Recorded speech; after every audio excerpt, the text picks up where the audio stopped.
What do you call that guy who grew up amongst non-Jews and does Averis? You call that Teenak Shnishba, right? A baby was taken captive. That's not you. That's Tyra saying that. Most of us are familiar. For those who are not familiar, just elaborate a little bit more on that. If a Jew unfortunately grows up amongst non-Jews, especially as a very young child, as a baby, basically didn't even know that he was Jewish, or if he does know. So it says that even if he does realize that he's Jewish and he doesn't want to do tshuva, it's still not his fault because he goes into the category of Teenok Shnishba. He was indoctrinated that way. This is sort of a part 2 of our last video of whose responsibility is it must be a makabel, as a reasoning for it. And it's also a part 2 to how to view another Jew.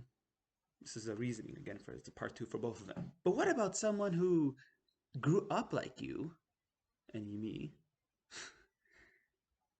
and does something he's not supposed to do? He's not learning well, he's not behaving, not doing mitzvahs, he's not doing learning chassidus.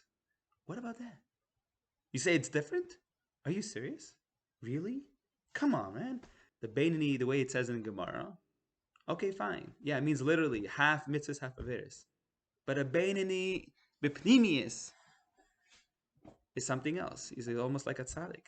And outside he's like a tzaddik. I think a lot of you are familiar also with there's the guy outside the guy shebekirbecho, the famous story of Shmuel Munkis, right? The guy shebekirbecho, the guy inside of you. So there's also Teenok Shnishba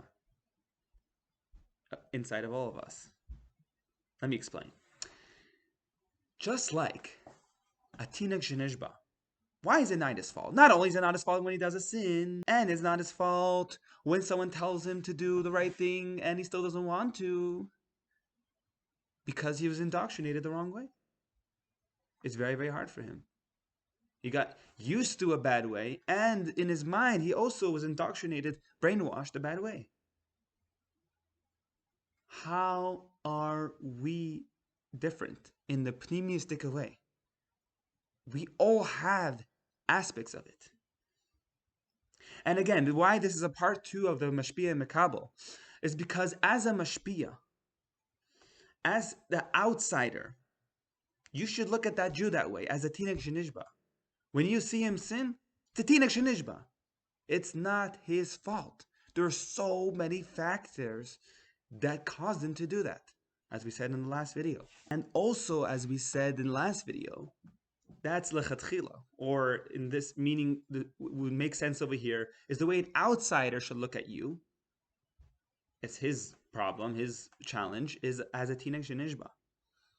But as for yourself, you want to improve. You don't want to look at yourself Teenok Shnishba. We can go deeper.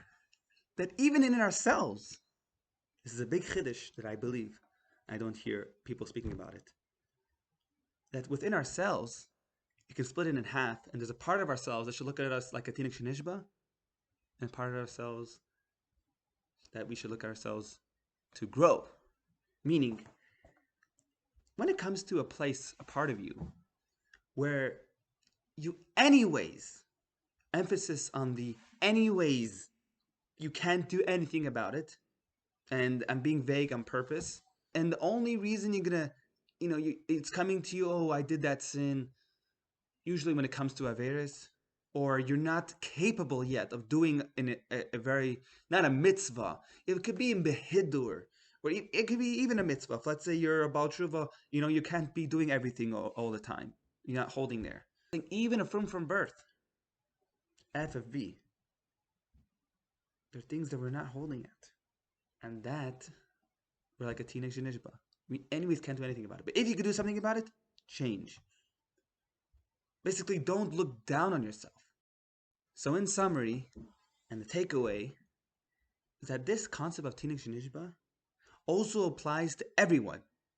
Everything out there in the world is in a miniature way inside of all of us. Like the guy shebekirbecho, so there's a Teenok Shnishba shebekirbecho. That means that an outsider has to look at you like a Teenok Shnishba. And even within your own world, within yourself, if you anyways can't do anything about it, don't be be'atzvus. And a reason why is because you're like a teenage Shenishba. But if you can change, try to change. That's the takeaway. L'chaim, l'chaim. Don't forget, subscribe, like, comment, and share. If you can only do one of them, you didn't subscribe, subscribe. If you subscribe, like and comment, and just like, not everything, just one thing. And love to hear your feedback. Have a wonderful day. L'chaim, d'bracha.